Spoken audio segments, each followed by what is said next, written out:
If you need to update one of the drivers on your system, you can do so by visiting the Lenovo support website at support.lenovo.com and downloading the required driver installation file.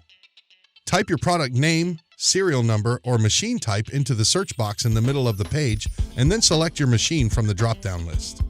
Click the Drivers and Software tab to bring up the list of drivers available for your machine. The list can be sorted by component type, operating system, or keyword search.